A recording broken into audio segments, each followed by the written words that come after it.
A poor girl saved the CEO from being hit by a truck, but when he saw his family's lost necklace on her, he froze. The phone wouldn't stop ringing. Silas Dawn didn't even look up from his laptop screen, just hit the reject button. It was the fourth call in 10 minutes. Probably someone from the marketing team wanting to discuss numbers he'd already approved last week. Mr.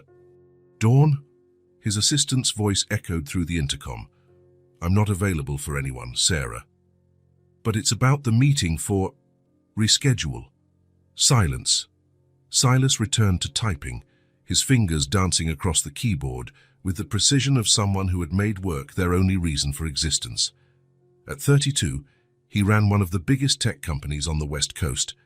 He had a penthouse on the top floor of the city's most expensive building, a car that cost more than most people's houses, and a schedule so packed he barely remembered the last time he ate lunch without looking at spreadsheets.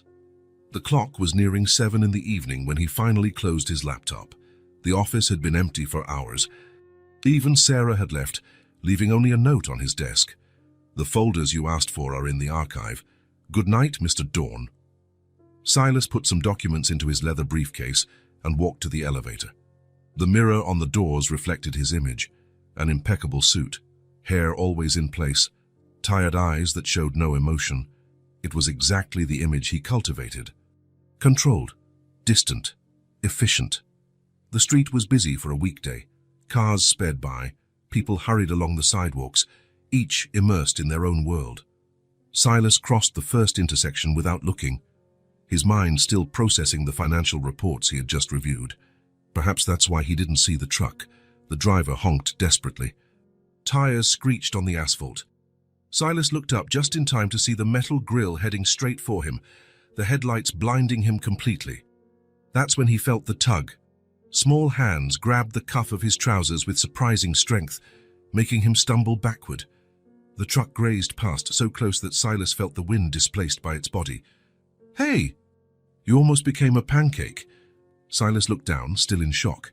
A little girl with curly brown hair stared at him with an expression too serious for someone who looked about 5 years old. She wore a pink t-shirt with butterfly designs and faded denim shorts. Her sneakers were too small and tied with mismatched laces. Thank you." That was all he could manage. "My grandma always says you have to look both ways before crossing. You didn't do that." The girl was right. Silas ran a hand over his face, trying to process what had happened. In seconds, his life could have ended right there, on the corner of Fifth Avenue, because he was distracted thinking about spreadsheets. "You're right. I didn't look."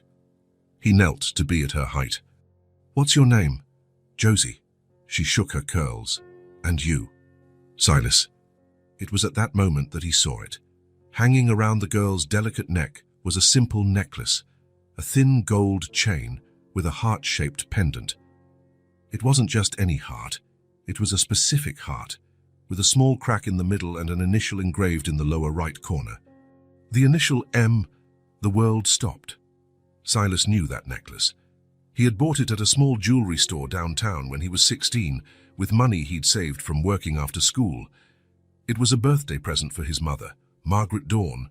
She wore it every day, even when she was hospitalized, even when chemotherapy treatments left her too weak to get out of bed. When she died 3 years later, the necklace disappeared.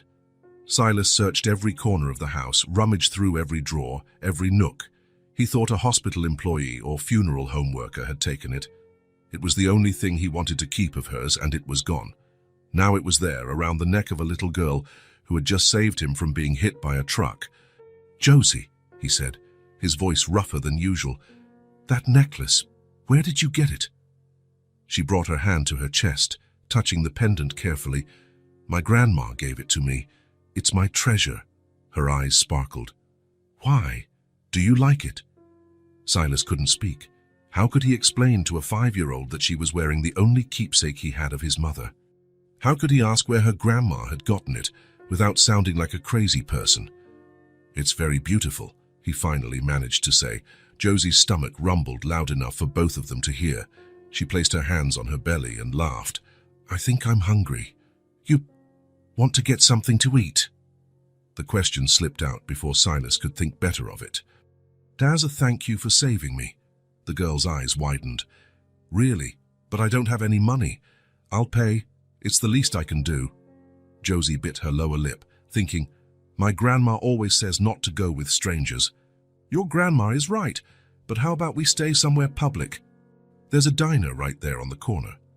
Silas pointed to a small family-owned restaurant with outdoor tables. We can sit where everyone can see.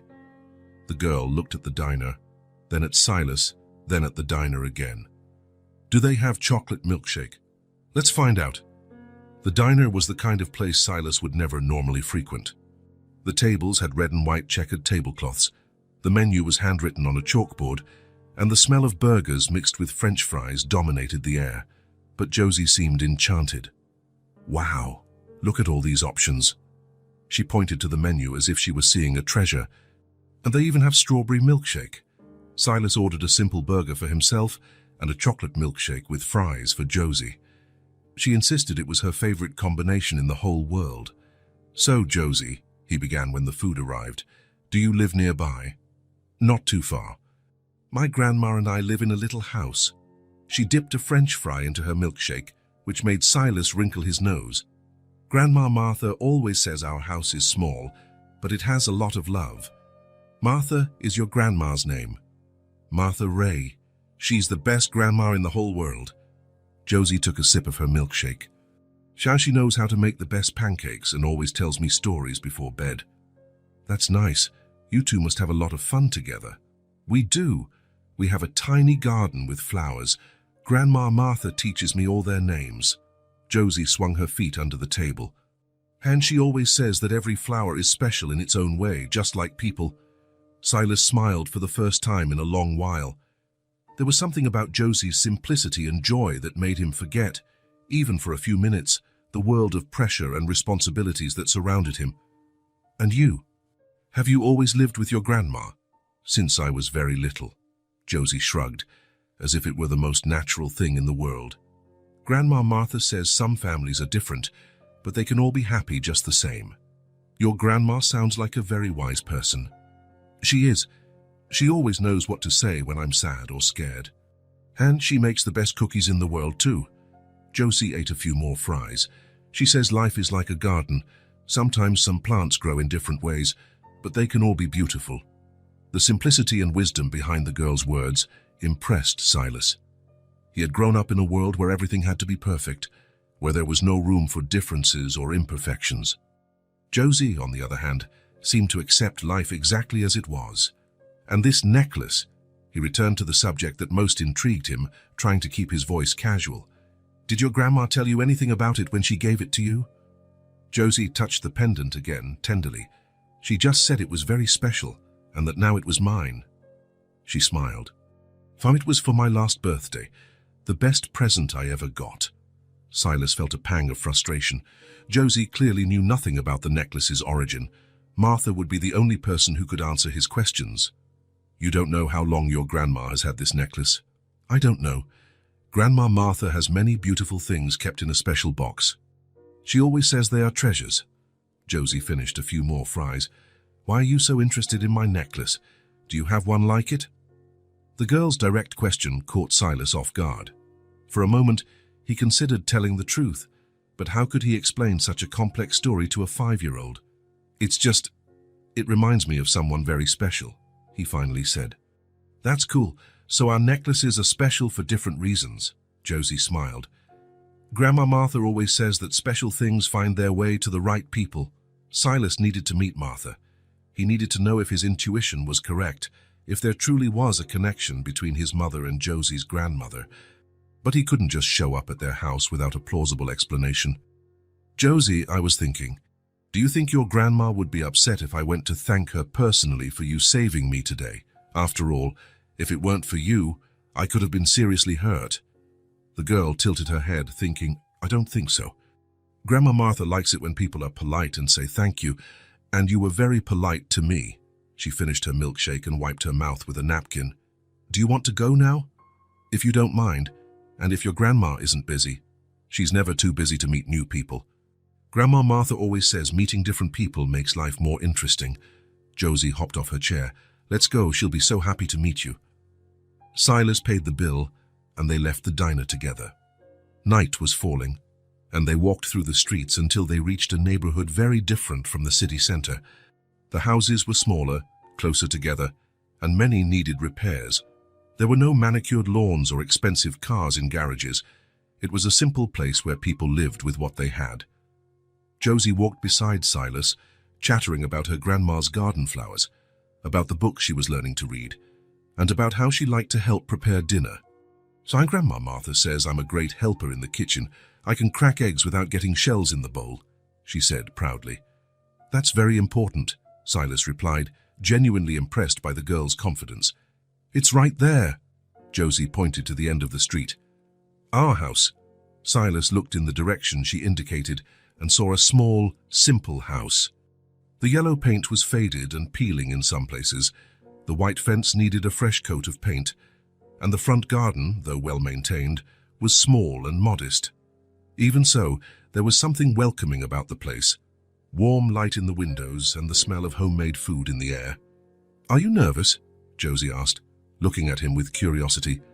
"A little," he admitted. "You don't need to be. Grandma Martha is very kind. She'll like you, I'm sure." Josie's confidence was contagious.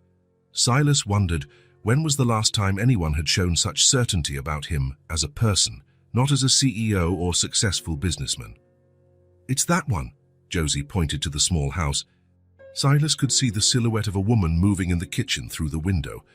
"Grandma Martha, Grandma Martha," Josie shouted, running towards the door. "I brought someone for you to meet." Silas followed more slowly, noticing the details of the place. The grass that needed mowing, the slightly worn wooden steps, the door that needed a new coat of varnish. It was a complete contrast to his world of luxury and perfection, but there was something genuine there that touched him in an unexpected way. In seconds, perhaps his life would completely change, or perhaps he'd discover he was chasing a meaningless coincidence. Either way, it was too late to turn back. The front door opened, revealing a woman with grey hair and a warm smile who looked first at Josie, then at Silas with genuine curiosity in her eyes. "Well," Martha Ray said, wiping her hands on a simple apron, "it looks like we have company." Martha Ray wiped her hands on her apron and gave a genuine smile. Her eyes, a faded but still bright blue, shifted from Josie to Silas with curiosity. She must have been in her 60s, her grey hair pulled back in a simple bun, and she wore a floral dress that had seen better days. "Grandma Martha, this is Silas." Josie ran to hug her grandma's legs. "He almost got run over, but I saved him. And now he wants to thank you." "Is that right?" Martha looked at Silas with renewed interest. "Well, anyone my Josie saved is welcome here. Please, come in." "Thank you, ma'am." Silas hesitated. "Martha, just Martha." She stepped away from the door, gesturing for him to enter. "And you must be Silas, right?" Josie has a habit of repeating names until she memorizes them. The house inside was exactly as Silas had imagined, small, simple, but incredibly cozy.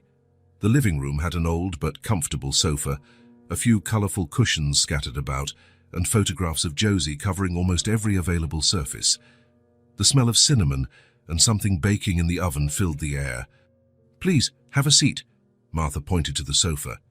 "Josie, go wash your hands while I talk to Mr. Silas." "Can I stay, please?" Josie made a face. "I promise I'll be quiet."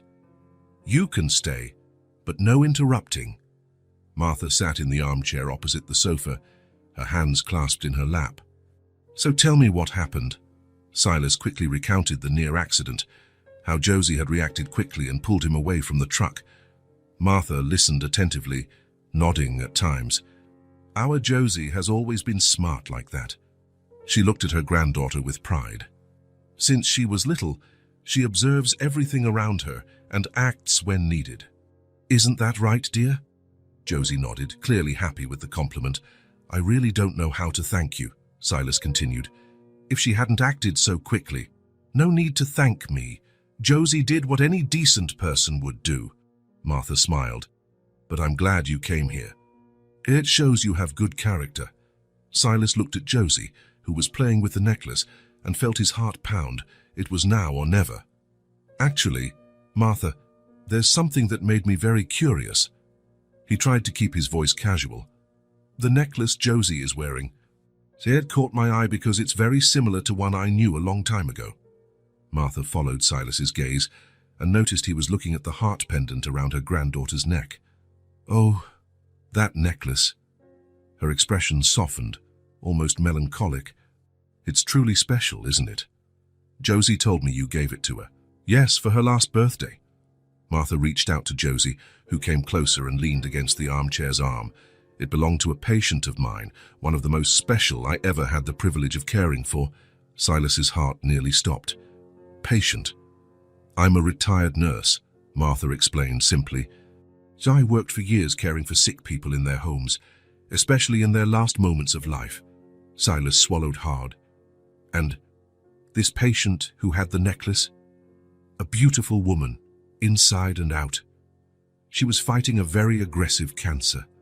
Martha stroked Josie's hair absently. She was alone, you know, her husband had left years before, and her son, well, he was an adult, but he always seemed too busy to visit her. The words hit Silas like a punch to the gut. He vaguely remembered the time his mother was sick. He was in college, then starting his career, always with the excuse that he was building a better future for the two of them, always promising he'd visit more, spend more time with her, that things would calm down after the next project, the next promotion. I cared for her for the last 6 months, Martha continued, not noticing the impact of her words on Silas. She was very brave, you know. Even when the pain became unbearable, she always tried to smile. She always asked about my family, about my problems. She was the kind of person who worried more about others than about herself. What was her name? Silas's voice came out almost as a whisper. Margaret Dawn. Martha looked at him with curiosity. Why do you ask? Did you know her? The world stopped. Silas felt as if the air had been sucked from his lungs. His hands began to tremble, and he had to hold onto the arm of the sofa to keep from collapsing. Margaret Dawn, he repeated, his voice cracking. Margaret Dawn was my mother. The silence that followed was deafening. Martha stood completely still, her eyes wide, processing what she had just heard. Josie looked from one to the other, confused by the sudden change in the conversation's mood. Your mother, Martha finally managed to speak. Yes. Silas ran his hands over his face, trying to compose himself. She died almost 16 years ago. I searched everywhere for that necklace after the funeral. I thought someone had stolen it. It was the only thing of hers I wanted to keep, and it was gone. Martha slowly rose from the armchair, her hands trembling slightly. Margaret always talked about a son, Silas. She looked at him with an expression of disbelief. She always said he was very smart, very dedicated to his work, that he was building a tech company. She talked about me, constantly. Martha sat on the edge of the armchair, as if her legs could no longer support her. In her last days, when she was very weak, she would hold this necklace and say she wanted you to know how much she loved you, that she understood why you were always busy, that she was proud of the man you had become. The words hit Silas like waves, one after another.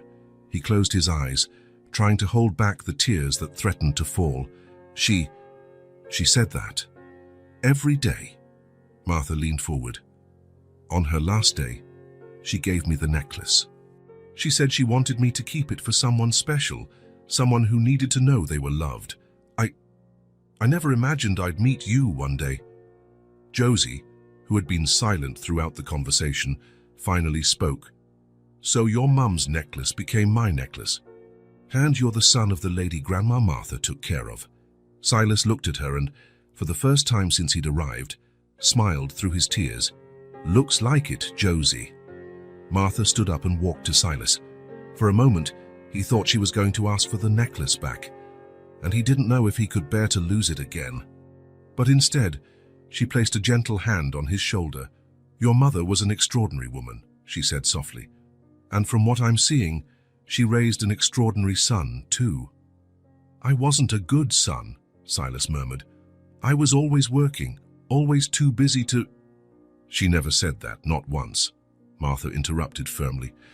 Everything she said about you was with pride, about how determined you were, how hard you worked to have a better life. She said you had inherited her strength and your father's intelligence. Silas finally lost control. The tears he had held back for so long began to fall, and he covered his face with his hands. All the guilt, all the regret of not having spent more time with his mother, of not having been present when she needed him most, surged to the surface all at once. Martha sat beside him on the sofa and, without a word, put her arm around his shoulders. Josie, following her grandma's example, came closer and held Silas's hand. "It's okay," the little girl said in her sweet voice. "Grandma Martha always says it's normal to cry when you miss someone special." And there, in that simple house, surrounded by two people he had only met a few hours ago, Silas finally allowed himself to feel all the pain he had kept hidden for so many years. But for the first time since his mother's death, he didn't feel completely alone. 3 days after meeting Martha, Silas found himself standing in front of a supermarket, looking at the overflowing shopping cart he had filled. It wasn't for him. He had left work at 5 in the afternoon, something he hadn't done in months, with the excuse that he had an important appointment. Technically, it wasn't a lie. He drove to Martha and Josie's neighborhood, carrying 2 heavy bags. When he knocked on the door, he heard running footsteps and Josie's excited voice shouting, "Grandma Martha, it's Silas." The door opened and Josie appeared with a huge smile on her face. "Hi, Silas, you came back." "Hi, Josie." He lifted the bags. "I brought you some things." Martha appeared behind her granddaughter, drying her hands on a towel. "Silas, what a surprise. But you didn't need to." "I wanted to." He held out the bags. "It's just a thank you for welcoming me so warmly." Martha hesitated for a moment, then accepted the bags. "Come in, please. I was just preparing dinner." In the small kitchen, Silas watched Martha take things out of the bags. Fresh fruit, milk, bread, some canned goods, cookies, nothing extravagant, but he had noticed on his previous visit that the pantry was quite basic. "This is very kind of you," Martha said, putting away the groceries. "But you really don't need to." "I'd like to keep visiting you both," Silas interrupted. "If you don't mind, it's just, you two are the only connection I have to my mother. And besides, I enjoy your company."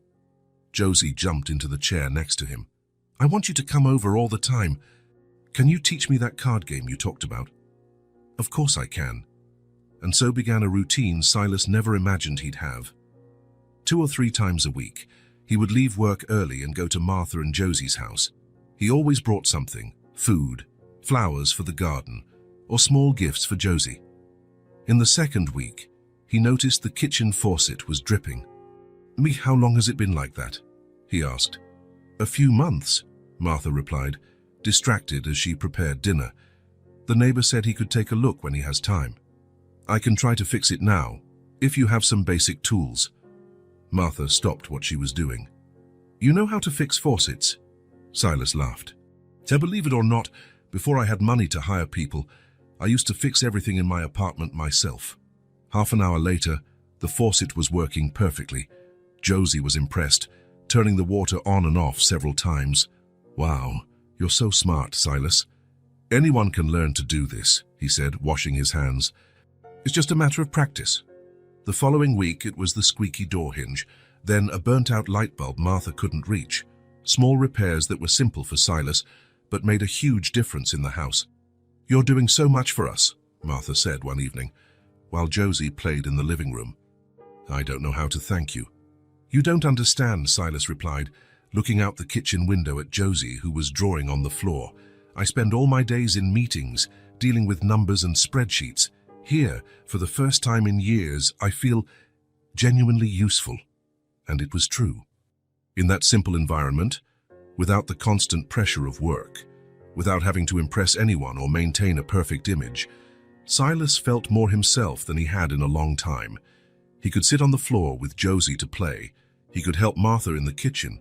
He could simply exist without worrying about productivity or efficiency. Josie, for her part, had completely lost her initial shyness. She would run to the door whenever he arrived, tell him about her day with enthusiasm, and even started saving special drawings to show him. "Look what I made today," she said one Thursday afternoon. showing a drawing of 3 people in front of a yellow house. "It's all 3 of us." Silas took the paper and studied the drawing. He was depicted as a tall figure in a tie. Martha wore her characteristic apron, and Josie was in the middle, holding both their hands. "It's very beautiful, Josie. Can I keep it?" "Really, you want to keep my drawing?" "I do. I'll put it in my office." Josie's eyes sparkled with happiness. It was in moments like these that Silas realized how much his life had changed. 2 months ago, he worked late every day, ate lonely dinners in expensive restaurants, and his weekends were filled with more work or corporate events he attended out of obligation. Now, he planned his afternoons around his visits to Martha and Josie. He would cancel meetings to arrive earlier. He researched simple recipes he could make with Josie. He bought children's storybooks to read to her before leaving. "You're different," Martha observed one evening, while they watched Josie play with some wooden blocks Silas had brought. "Different how?" "More relaxed, less tense." She smiled. "Your mother would be happy to see you like this." Silas reflected on that. Perhaps Martha was right. Perhaps his mother would be happy to know that he had found something beyond work to give meaning to his life. It was on an especially quiet afternoon, almost a month after his first visit, that everything changed again. Silas was sitting on the living room floor with Josie, who was drawing intently on a large sheet of paper. Martha was in the kitchen, baking cookies. The smell of cinnamon and sugar filled the house. "What are you drawing today?" Silas asked. "A school," Josie replied, without looking up from the paper. "A school?" "Yes. With kids going to class, teachers, books." She showed him the drawing. "All the kids are happy." Silas looked at the drawing. It was more elaborate than the previous ones, showing a large building with several windows, figures of children carrying backpacks, and even a flag waving at the top. "Don't you like drawing schools?" Josie stopped coloring and looked at him with a serious expression. "I wish I could go to a real school." "What do you mean?" "All kids go to school. I see it on TV. I see it when I walk down the street. They have colorful backpacks, they make friends, they learn to read real books." Josie sighed. "I know some letters Grandma Martha taught me, but I can't read whole sentences." Silas felt a pang in his chest. "You've never been to school?" Josie shook her head. "Grandma Martha says it costs a lot of money and that she can teach me at home, but I wanted to be like the other kids." She went back to coloring as if she had talked about something trivial, but Silas kept looking at her, processing what he had just heard. "Josie," he said carefully, "would you really like to go to school?" "I would." Her eyes sparkled. "I want to learn to read all the books, do hard math, meet other kids my age. Grandma Martha always talks about what school was like when she was little. It sounds like so much fun." "And have you told your grandma this?" "Yes. She gets sad and says that one day, when things get better, maybe she can put me in a school." Josie shrugged. "But I don't want to make Grandma Martha sad, so I don't talk about it anymore." Silas felt his heart ache. Here was an intelligent, curious, vibrant child, dreaming of something as basic as going to school, something he had always taken for granted. "Can I see your drawing again?" Josie handed him the paper. Silas studied every detail: the smiling children, the colorful books, the teacher at the front of the classroom. It was the drawing of someone who truly wished to be part of that world. "It's very beautiful," he finally said. "You drew it with a lot of love. It's because I dream about it every night." At that moment, Martha entered the room carrying a tray with warm cookies and milk. "What are you two doing?" "Josie showed me a beautiful drawing of a school," Silas said, looking meaningfully at Martha. Martha placed the tray on the table and looked at the drawing in Silas's hand. Her expression became melancholic. "She has a talent for drawing, doesn't she?"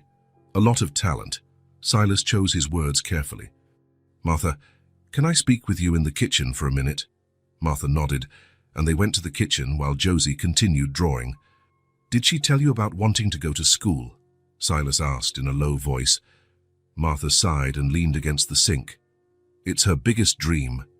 But private schools cost a fortune, and to get a spot in public school, there's a lot of bureaucracy. Documents I don't have, proof of income." She shook her head. "I teach her what I can at home, but I know it's not the same." What if I helped? Martha looked at him in surprise. How do you mean? I could help with the private school costs. Or help with the paperwork for public school, whatever it takes. Silas, I can't accept that. You already do so much for us. Martha, he gently held her hands. My mother always said that education was the most important thing a person could have. She worked hard to give me the best study opportunities.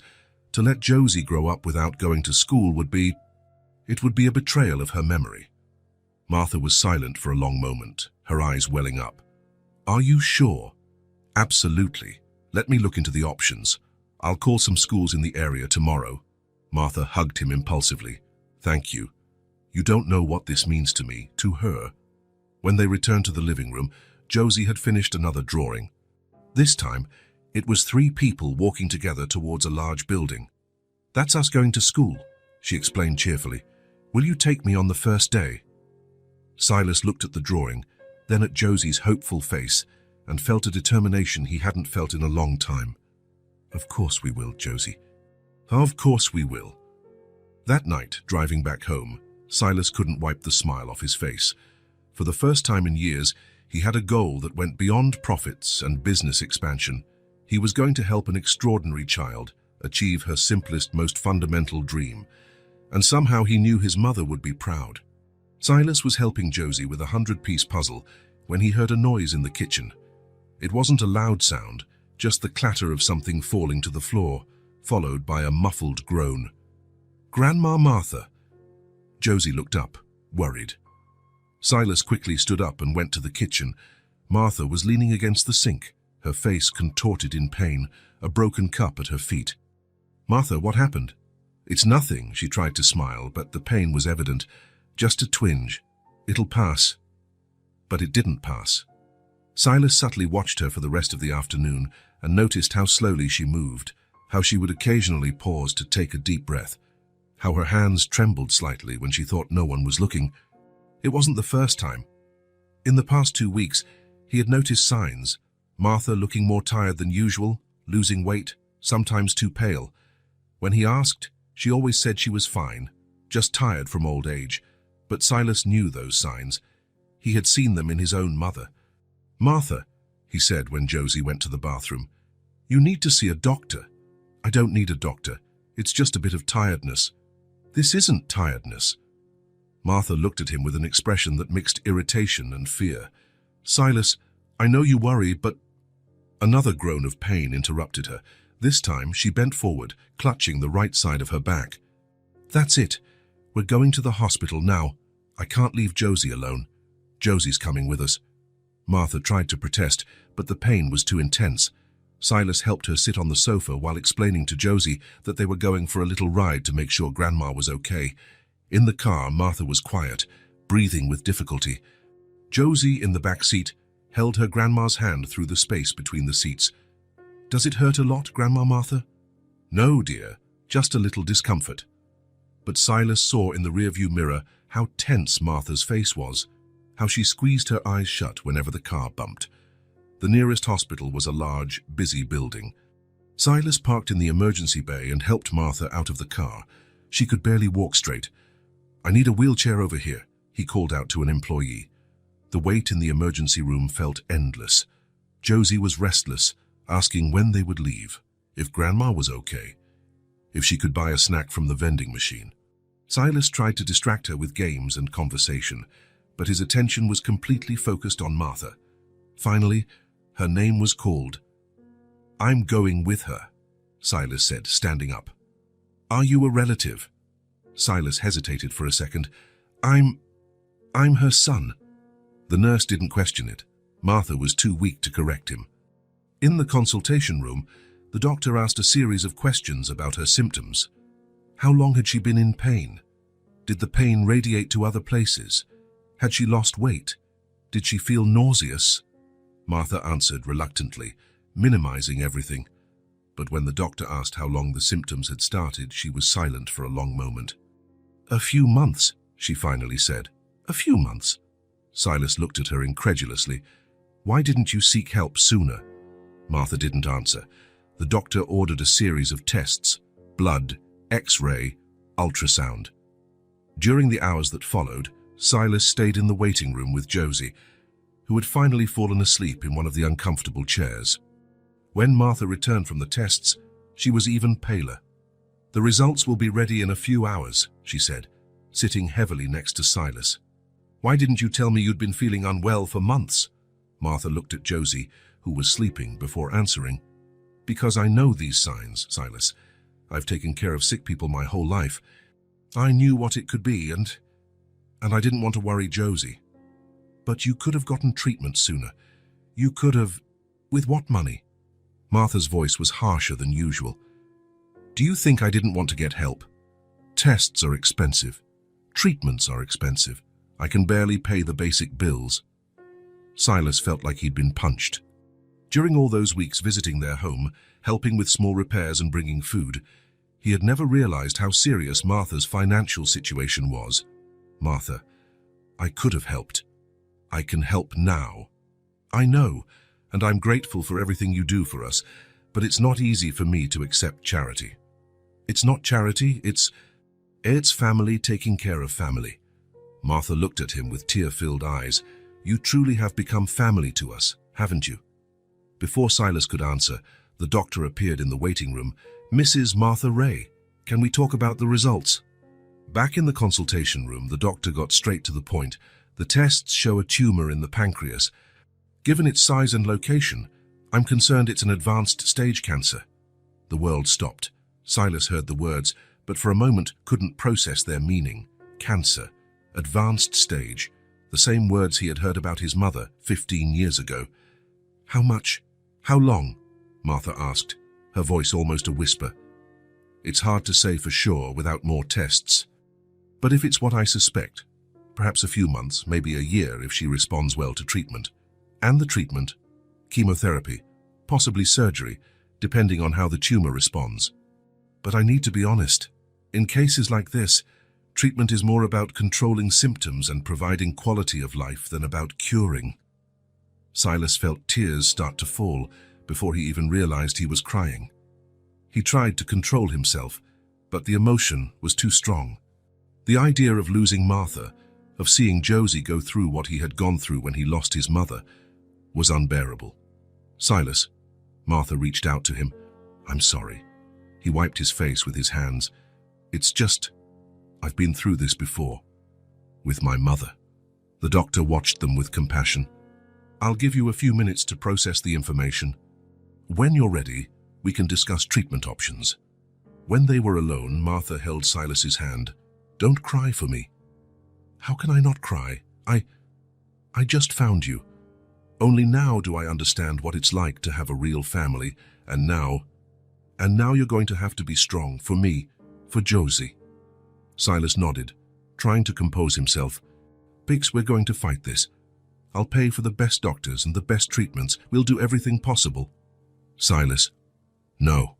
I won't take no for an answer. You did everything for your granddaughter. You cared for my mother when she was alone. Now it's my turn to care for you." Martha smiled through her own tears. "All right. We'll try."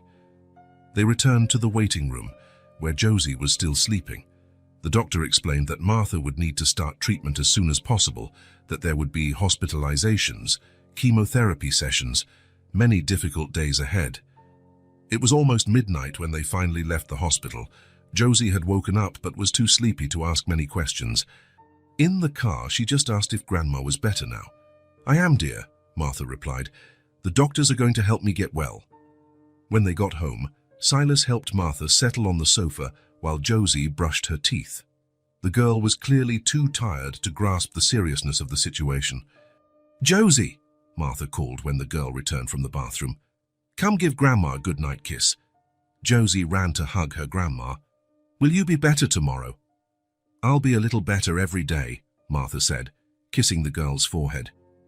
After Josie went to sleep, Martha and Silas sat in the living room in silence for a long time.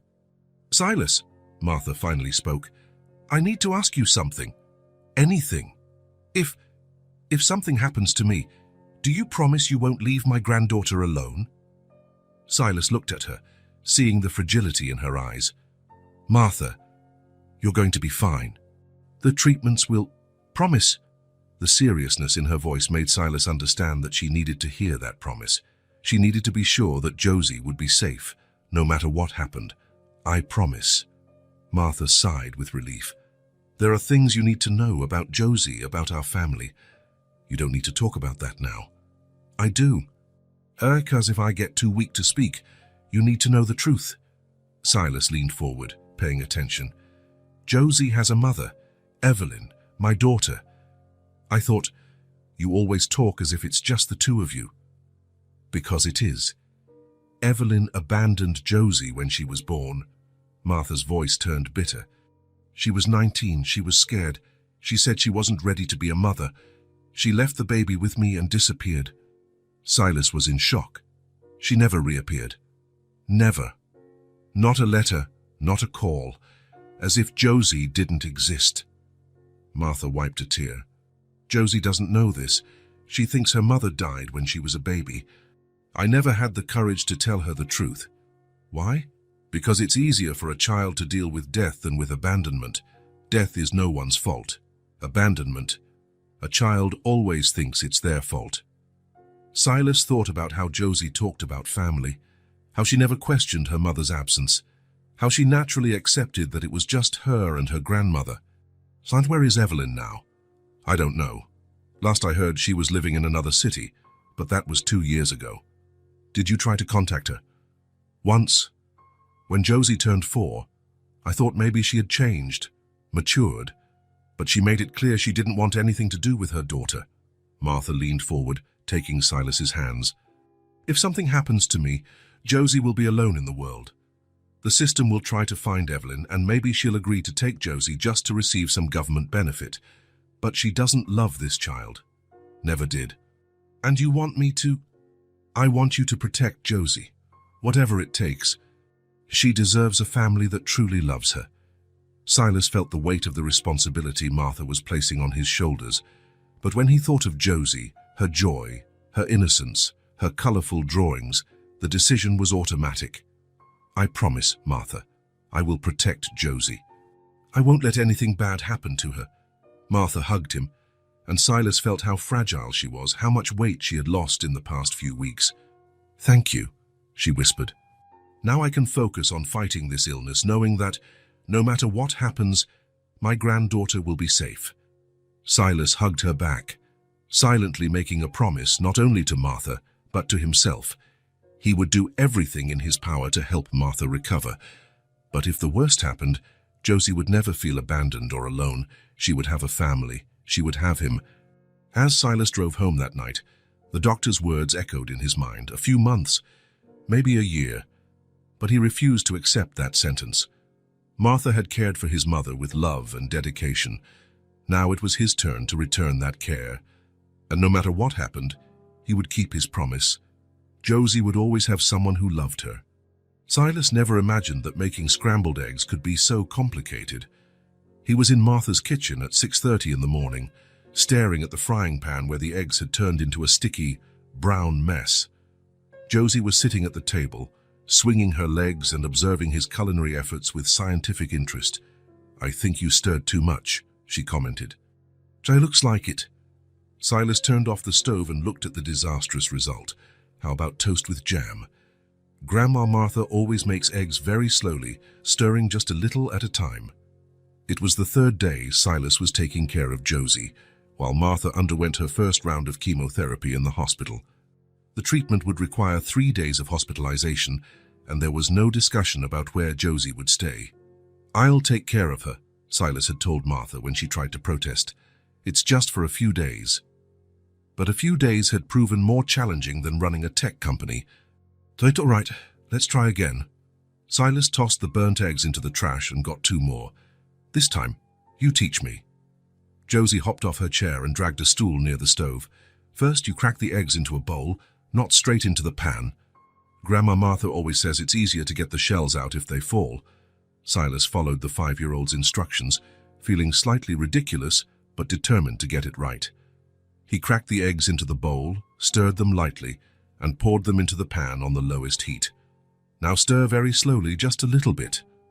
This time, the eggs were creamy and golden. Josie clapped her hands. "You did it. Now you know how to make eggs like a grown-up." Silas laughed. He had spent years negotiating multi-million-dollar contracts, but he had never felt as proud of an accomplishment as he did at that moment. After breakfast came the task of tidying the house. Silas discovered that Josie had very specific opinions about how things should be done. "The bedding has to be really smooth, otherwise Grandma Martha will be sad when she comes back," she explained, pulling the sheets with her small hands. "Sad how?" "She always says a tidy home shows we care.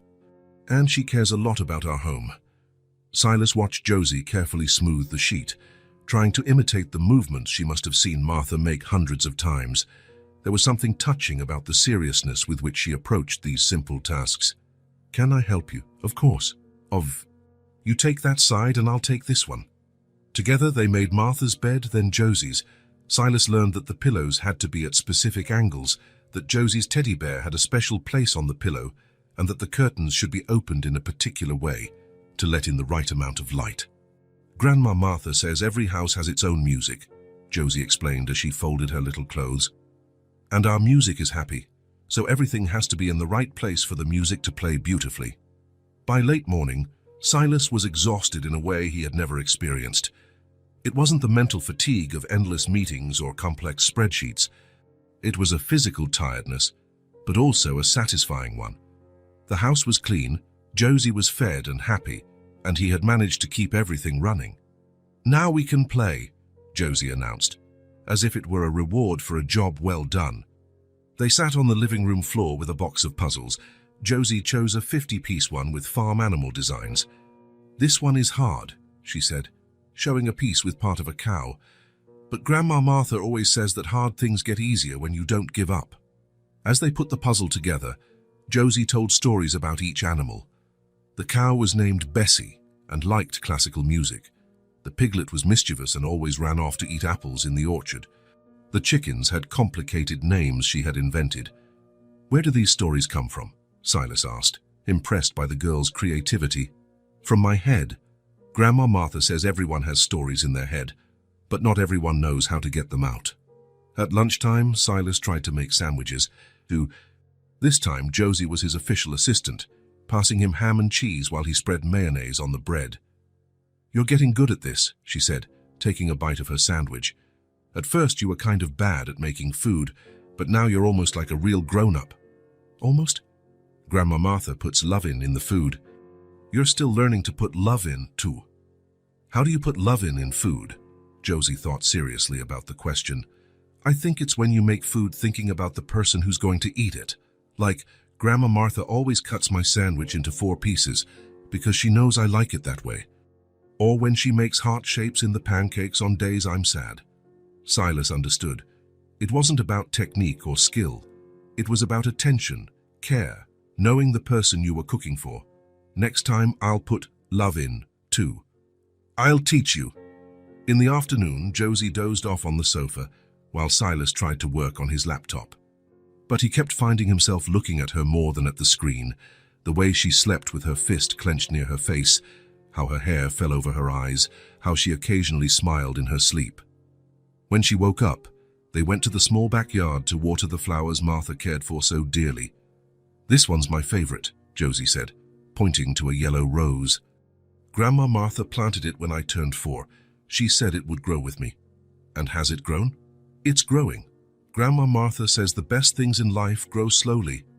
When night fell, Silas realized he would be responsible for putting Josie to bed. He had never done that before and felt lost. "Cass, how does bedtime work?" "First I brush my teeth, then I put on my pajamas. Then you tell me a story," Josie recited as if it were an instruction manual. "What if I don't know any stories?" "Everyone knows stories. You just have to find one in your head." After Josie brushed her teeth and put on pink pajamas with star designs, they sat on her bed. The room was small but cozy, with drawings taped to the walls and stuffed animals neatly arranged on a shelf. "What kind of story do you want?" "One about people who like each other very much," she said, snuggling under the blanket. Silas thought for a moment and began, "Once upon a time, there was a man who lived alone in a very tall apartment. He told a story about a man who discovered that true wealth wasn't in money or expensive things, but in the people he learned to love. Josie listened attentively, occasionally asking questions or suggesting details for the story. "And they lived happily ever after?" she asked when he finished. "They're learning to live happily ever after," Silas corrected. "Just like real life." Josie smiled sleepily. "You're a good storyteller," she yawned. "Can you be my big friend forever?" "Your big friend?" "Yes. Grandma Martha is my small family, and you can be my big friend. Big friends take care of us when we need it." Silas felt something tighten in his chest, a mixture of tenderness and responsibility he had never experienced before. "I'd love to be your big friend, Josie. Promise?" "I promise." She closed her eyes, satisfied. "Good night, my big friend." "Good night, Josie." Silas sat on the edge of the bed until he was sure she was sound asleep. Then he left the room and sat in the living room, finally having a moment to reflect on the past few days. He had discovered muscles he didn't know existed, learned that 5-year-olds were more complicated than any business project, and realized that being truly needed was completely different from being important at work. At the office, he was replaceable. There was always someone who could do what he did, perhaps even better. But here, in this small, simple house, he was irreplaceable. Josie needed him. Martha trusted him. And for the first time in a long time, Silas felt exactly where he was supposed to be. Martha returned home on a Thursday afternoon, thinner than when she had left, but with a determined smile on her face. The first cycle of chemotherapy had been tough, but she was on her feet, breathing, fighting. "Grandma Martha." Josie ran to hug her grandma's legs with such force that she almost knocked her over. "Careful, dear," Silas gently intervened. "Grandma Martha is still recovering." "It's okay," Martha laughed, stroking Josie's hair. "Toys, I missed these hugs." Silas carried Martha's small suitcase into the house. The place was spotless. He and Josie had spent the entire morning cleaning and organizing everything for her arrival. "You took great care of the house," Martha observed, looking around the living room. "And great care of each other from what I see." "Silas learned how to make eggs," Josie announced proudly. "And he tells bedtime stories, and he knows how to make a bed like a grown-up." Martha looked at Silas with gratitude. "Thank you for everything." "No need to thank me." In the following days, they resumed a nearly normal routine. Martha still tired easily and needed a lot of rest, but she was home. She was alive. She was present. Silas continued visiting daily, helping with the heavier tasks and spending time with Josie. It was on a Tuesday, almost a week after Martha's return, that everything changed again. Silas was helping Josie with a puzzle in the living room, while Martha prepared lunch in the kitchen. The doorbell rang, and Josie jumped up to answer it. "I'll get it," she shouted, running to the door. "Josie, wait," Martha called from the kitchen. "Ask who it is first." But Josie had already opened the door. From the sofa, Silas heard a woman's voice he didn't recognize. "Hi, sweetie, you must be Josie." There was an odd silence, then Martha's hurried footsteps from the kitchen. Silas got up and went to the entrance. At the door stood a woman of about 25, well-dressed, with neatly cut blonde hair and impeccable makeup. She wore an expensive coat and carried a designer bag. Her eyes, the same brown eyes as Josie's, were fixed on the girl with an expression of nervousness and regret. Martha had stopped in the middle of the living room, pale as if she had seen a ghost. "Evelyn," she whispered. The woman looked up from Josie to Martha. "Hi, Mom." The silence that followed was deafening. Josie looked from the woman to Martha, then to Silas, clearly confused. "Who is she?" "Grandma Martha." Evelyn knelt down to Josie's height, trying to smile. I'm your mommy, sweetie." Josie's reaction was immediate and intense. She took a step back, shaking her head vigorously. "No, you're not. My mommy died when I was a baby." "Grandma Martha told me." "Josie, dear, I can't explain." "You're not my mommy," Josie screamed, running to hide behind Silas. "My mommy is in heaven. Grandma Martha said so." Silas immediately placed a protective hand on Josie's shoulder, feeling the little girl's body tremble. Evelyn knelt in the doorway, her face contorted in pain at her daughter's rejection. "No, I didn't die. I went away, but now I'm back." "I don't want you here," Josie cried, clinging to Silas's leg. "Go away, I don't need you." Evelyn started to cry. "Josie, please, let me explain." "No!" Josie's voice echoed through the house. "You're not my mommy. My family is Grandma Martha and my big friend." "Go away!" Silas stepped forward, placing himself completely between Evelyn and Josie. "I think it's better if we talk when she's calmer," he said firmly. Martha finally found her voice, still in shock. "What do you want here, Evelyn?" "Can I come in? Please, I need to explain." "No!" Josie screamed again. "She can't come in. This is our house." Martha looked at her agitated granddaughter, then at her daughter kneeling in the doorway, then at Silas. The situation was impossible. "Josie, go to your room," she said softly. "The grown-ups need to talk. I don't want to leave you alone with her. What if she hurts you?" "She won't hurt anyone," Silas said calmly. "I'll stay here and take care of everything. You can go." Josie looked at Evelyn suspiciously before running upstairs to her room, slamming the door shut. Evelyn slowly stood up, wiping her tears. "She hates me." "What did you expect?" Martha asked, her voice trembling with suppressed anger. "That she'd run into your arms after 5 years?" I hoped maybe. You abandoned your daughter, Evelyn. You said she was dead. To a 5-year-old, and you literally don't exist." Evelyn hesitantly entered the house, sitting on the edge of the sofa, as if she didn't feel entitled to be comfortable. "You have some nerve," Martha continued. 5 years, Evelyn. 5 years without a word, without knowing if your daughter was alive or dead. I know I don't have the right to be here." "No, you don't." Silas watched the interaction, torn between protecting Josie and trying to understand Evelyn's motivations. Upstairs, he could hear the girl sobbing in her room. "So why are you here now?" Martha asked. "Because I grew up. Because I regretted all the choices I made. Because not a day goes by that I don't think about her." "And it took you 5 years to think of that." Evelyn took a deep breath. "I was a child when Josie was born. I was 19, scared, had no money, no support from her father. When I looked at that baby, all I felt was panic. And you thought running away was the solution. I thought she'd be better off without me, that you'd know how to care for her better than I ever could." Martha shook her head. "That doesn't justify you disappearing completely. It doesn't justify it. Nothing justifies it." Evelyn looked at Martha with tear-filled eyes. "I was weak, scared, and I ran. But I came back. Can I start over?" "Start over?" Martha stood up abruptly. "You heard your daughter. She doesn't want you here. She doesn't know me. If I just had a chance to explain..." "Explain what?" "That you lied to her for 5 years. That you abandoned her when she needed you most." From upstairs, Josie's sobs grew louder. Silas stood up. "I'll check on her." In the room, he found Josie curled up in bed, crying into her pillow. "Hey, what's wrong?" "I don't like her," Josie said between sobs.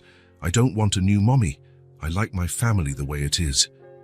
Silas sat on the edge of the bed. "Nobody's going to change our family, Josie.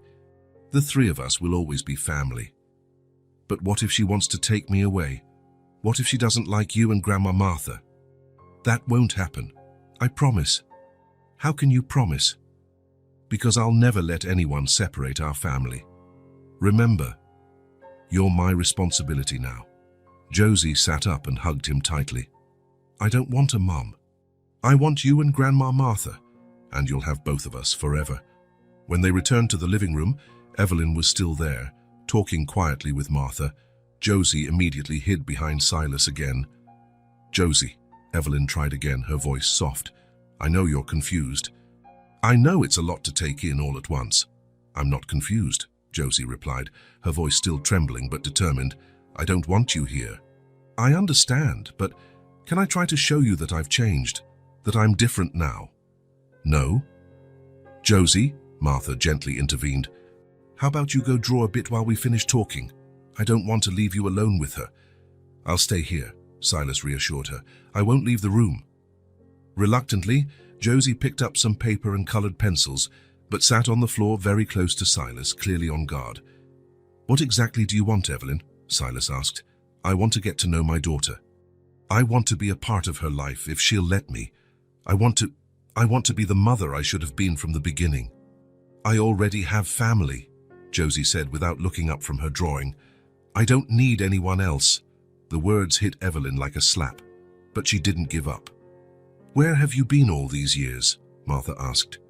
"I in Seattle first, then Los Angeles. I finished college, started working at a marketing firm.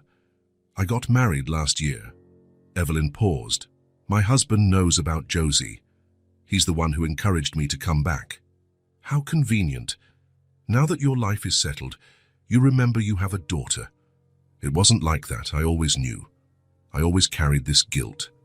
But it took me years to be brave enough to admit I was wrong." "And now you know?"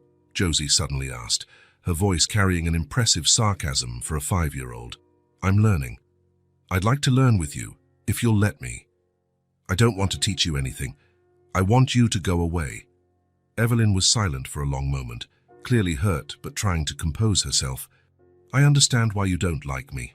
I deserve it." "Do you really?" "Yes, but I won't give up. Even if it takes a long time, even if you never forgive me, I'll keep trying." "Why?" "Because you're my daughter, and I love you. Even if it took me a long time to be brave enough to come back and say it." Josie finally looked up from her drawing. "If you loved me, you wouldn't have left." The brutal simplicity of the observation left everyone silent. Evelyn started to cry again. "You're right. If I loved you the right way, I would have stayed. I would have found a way. But I was too young and too selfish to understand what love truly means. And now you understand. I'm trying to understand. Every day." Josie went back to drawing, clearly thinking. "You can stay for lunch," she finally said, without looking up. "But then you have to go, and you can't come back tomorrow."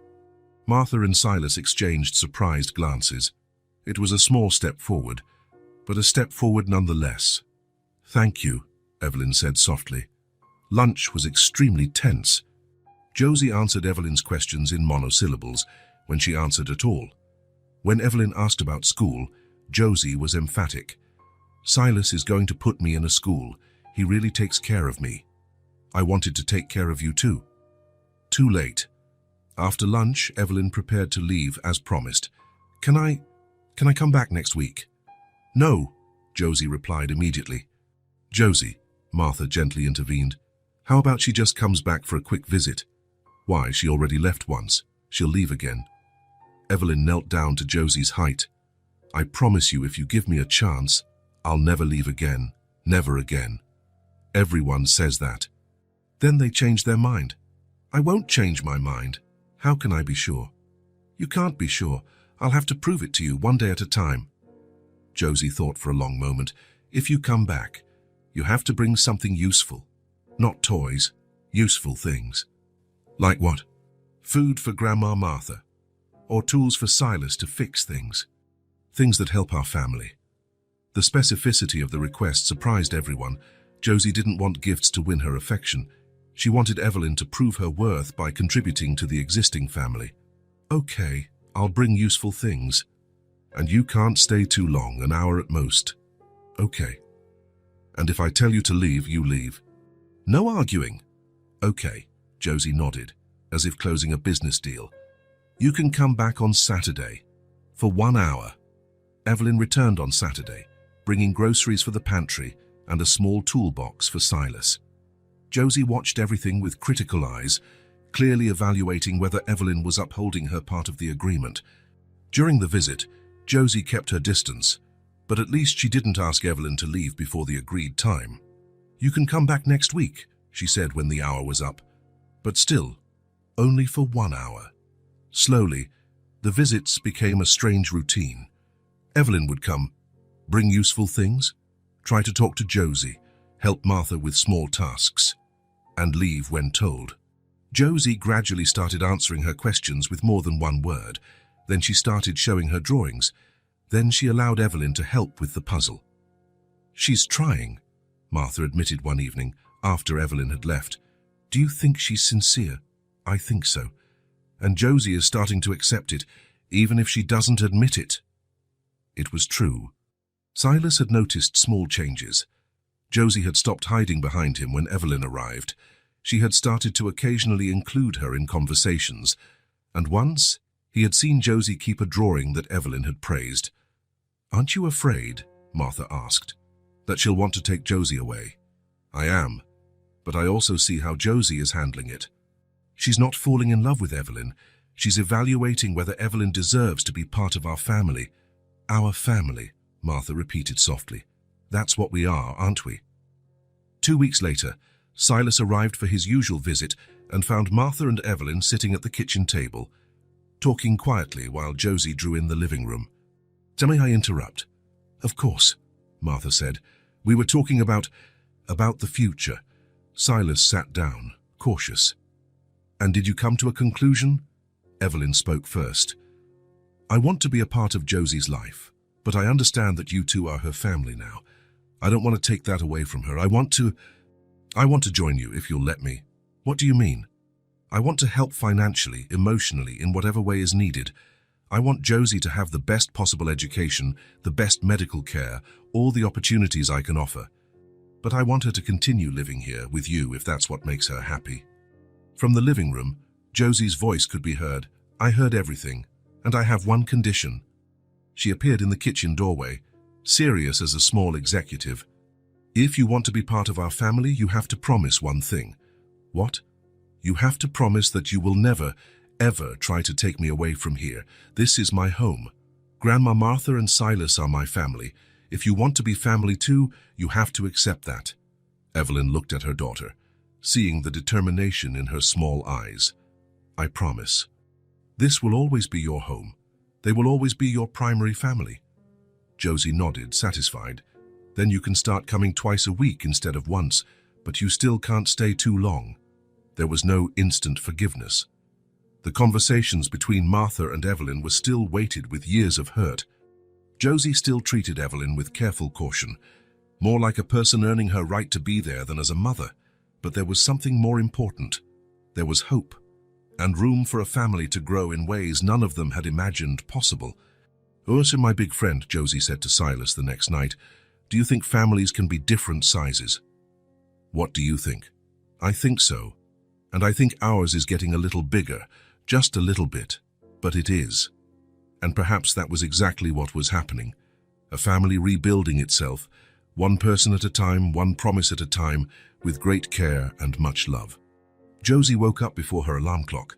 Silas found her in the kitchen at 6:30 in the morning, already dressed in her new school uniform, a navy blue skirt, white blouse, and a small cardigan with the St. John's Elementary School emblem. She was sitting at the table, swinging her legs nervously. "Someone's excited," he said, kissing the top of her head. "I'm a little scared too," Josie admitted. "What if the other kids don't like me?" "Impossible not to like you." Martha appeared in the kitchen, still in her robe, but smiling. "My little granddaughter is going to a real school," she said, her eyes shining. Over the past 3 months since Evelyn had reappeared, she had visited almost daily. What started as tense visits had evolved into something natural. Josie not only accepted Evelyn's presence, but had begun to actively seek her out. "Where's Evelyn?" Josie asked. "Still sleeping. She was nervous last night, just like you." "She was nervous because of me." "She was. Said she wanted everything to go well for you." Josie hopped down from her chair and went to the living room sofa where Evelyn was sleeping, gently shaking her. "Evelyn, my first day of school is here." Evelyn opened her eyes, disoriented for a moment, then smiled when she saw Josie. "Good morning, my love. Are you ready for the big adventure?" These "my love" had started a few weeks ago, when Josie allowed Evelyn to use the endearment. Now it sounded natural, accepted. "I am. Can you help me braid my hair? I want it to be special." "Of course I can." During breakfast, Josie chatted about her nervousness for the first day, but also about her excitement. Evelyn listened attentively, carefully braiding Josie's hair as they talked. "Do you think I'll make friends?" Josie asked. "I'm absolutely sure," Evelyn replied, kissing the top of her daughter's head. "You're smart, funny, and you have a huge heart." Silas watched the interaction with satisfaction. The transformation in their relationship had been gradual but steady. Evelyn had proven her dedication day after day. "Are you all going to take me to school?" Josie asked. "All of us," Martha confirmed. "It's a very special day." "It's the most special day," Josie agreed. then looked directly at Evelyn. "Thank you for being here. I know you had to work today." "There's nowhere in the world I'd rather be," Evelyn answered sincerely.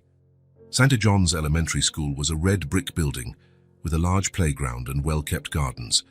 When they arrived, other children were being dropped off by their parents, all looking nervous and excited.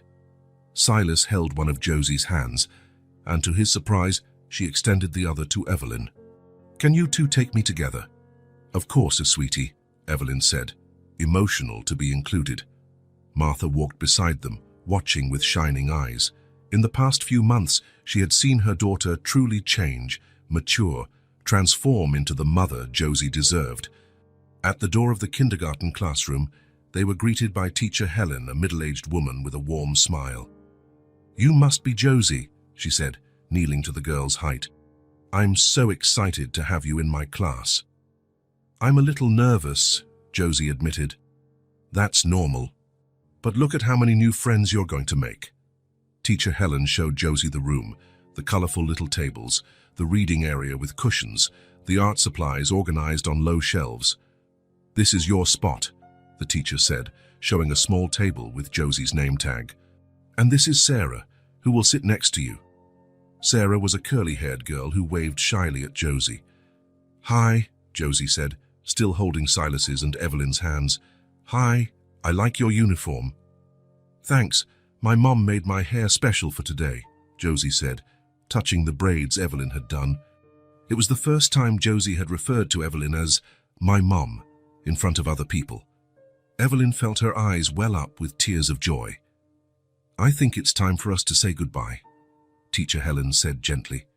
It was at that moment that Josie let go of their hands and ran to Silas, hugging his waist tightly. "You'll pick me up, right?" Silas felt his eyes fill with tears. He bent down and hugged Josie back, seeing Martha and Evelyn watching from the door, both emotional. "Always," he said, his voice slightly hoarse. "I'll always come pick you up." "Promise?" "I promise." Josie then turned to Evelyn and hugged her too. "Will you be home when I get back? I'll be waiting to hear all about your first day. And you, Grandma Martha." "Wouldn't miss it for the world." Josie waved to all of them before sitting next to Sarah, already starting an animated conversation about her colored pencils. Outside the classroom, Martha wiped her eyes with a tissue.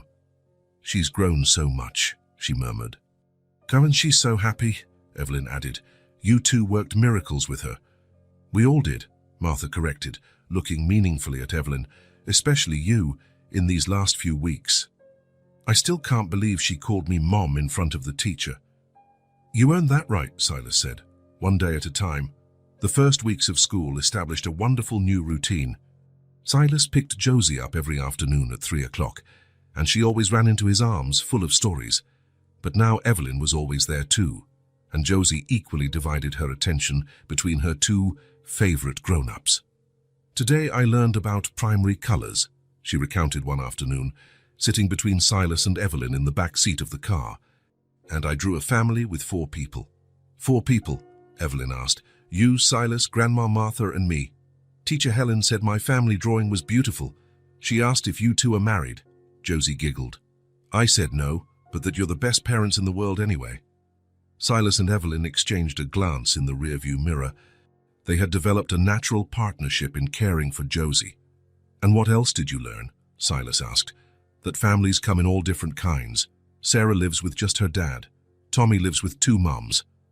And I live with the best blended family in the world." At home, they found Martha in the living room, visibly stronger since she had started responding well to treatment. Evelyn had taken over many of the household chores, allowing Martha to focus on recovering. "How was school today, my treasure?" Martha asked when Josie threw herself onto the sofa next to her. "Amazing." Teacher Helen said, "I'm going to jump straight to 1st grade next semester because I can read so well already." "That's wonderful," Evelyn exclaimed. "You're so smart." "It's because you all taught me well. Grandma Martha taught me my letters, Silas taught me to ask smart questions, and you taught me to love books." That night, during dinner, Josie made an announcement that surprised everyone. "I forgive you, Mom." Evelyn stopped eating, her fork suspended in the air. "What, dear?" "I forgive you for leaving when I was a baby." Teacher Helen said forgiving is when you stop being mad at someone who did something wrong, and I'm not mad at you anymore. Evelyn started to cry silently. Why aren't you mad anymore?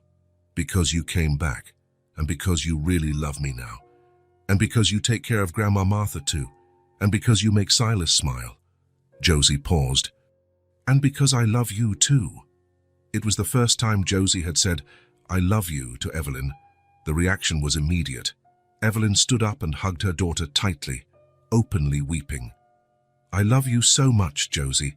So much there are no words to explain. I know, Josie replied simply. Now you can stop feeling guilty. You're forgiven. Martha and Silas watched the moment with tear-filled eyes. It was the closure everyone needed. The months that followed settled into an increasingly harmonious routine. Josie thrived at school, making friends quickly.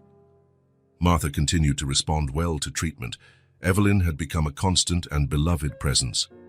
And Silas had found his place as the family's big friend, the man who had arrived as a stranger and become indispensable. One Sunday afternoon, almost 4 months after Josie's first day of school, they were all in the small backyard of the house. Autumn had arrived, painting the tree leaves with shades of gold and red. Evelyn was serving tea in mismatched cups, a tradition that had started a few weeks prior. Martha was sitting in a garden chair, watching with a peaceful smile on her face. Josie was on Evelyn's lap, reading aloud a book she had brought from school. Once upon a time, there was a family that got lost and found each other, Josie read, clearly adapting the original story. A grandma got sick, but she got better because everyone took care of her. Mommy left, but she came back and said sorry. The big friend showed up out of nowhere and saved everyone, and the little girl learned that love can fix anything. That's a beautiful story, Martha said when Josie finished. It's our story, Josie explained, snuggling closer into Evelyn's embrace. Teacher Helen said the best stories are about real love. Silas watched the scene with a full heart. Evelyn kissed the top of Josie's head and whispered something that made him smile. Martha seemed at peace in a way he hadn't seen in months. Silas, Josie called him, can you come sit with us? He came closer and sat on the grass next to the chair where Evelyn and Josie were. Do you know what I found out at school? Josie continued. What? That some kids have parents who fight, some have parents who don't live together, some don't have a dad or don't have a mum. She looked around at all of them. But we have something special. We have a family that chose each other. What do you mean? Evelyn asked. Grandma Martha chose me when you couldn't take care of me. Silas chose us when he could have stayed in his rich life, and you came back and chose me again. Josie smiled. And I chose all of you too. That's why we're special. As Josie went inside to get more books, Martha approached Silas. Can I talk to you for a minute? They moved a little to a more private corner of the backyard. I wanted to thank you, Martha began. For what? For everything. For showing up in our lives when we needed you most. For taking care of Josie when I couldn't. For giving me strength to fight this illness. For helping Evelyn find her way back to us. Martha, let me finish. She held his hands. You're not our blood, but you're part of our heart. The words hit Silas deeply. He looked around the backyard, at Evelyn helping Josie choose which book to read next, at the simple house that had become more important to him than his luxurious apartment. This is my family, he said softly. It's our family, Martha corrected, and it always will be. When they returned to the group, they found Josie showing Evelyn a drawing she had made at school. It's all 4 of us in the backyard, she explained. Look, I drew you braiding my hair, Grandma Martha smiling, and Silas watering the flowers, and there are hearts floating around everyone. Why hearts? Evelyn asked. Because love is what makes a family truly family. It doesn't matter if people were born together or found each other later. What matters is love.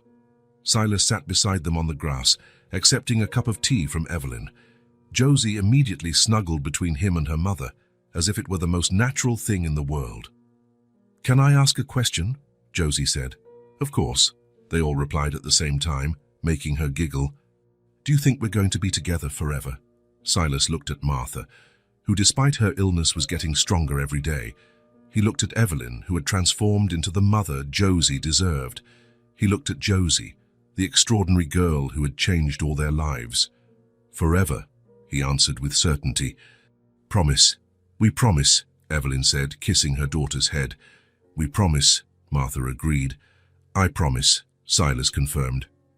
That night, after Josie went to sleep, after Martha went to rest, Silas and Evelyn sat on the small porch of the house. Thank you, Evelyn said softly. For what? For giving me a second chance. For helping Josie forgive me. For being the father she needed when I couldn't be the mother she deserved. You became that mother. With help, a lot of help. She smiled. Josie is lucky to have you. I'm lucky to have all of you. It was true. Silas thought about the journey that had brought him there, from the lonely CEO who almost got hit by a truck on a busy street, to the man who was now part of a true family. He had found something he didn't know he was looking for. A purpose that went beyond professional success. A reason to wake up every morning that was all about love and commitment. From Josie's room, he heard a small voice calling,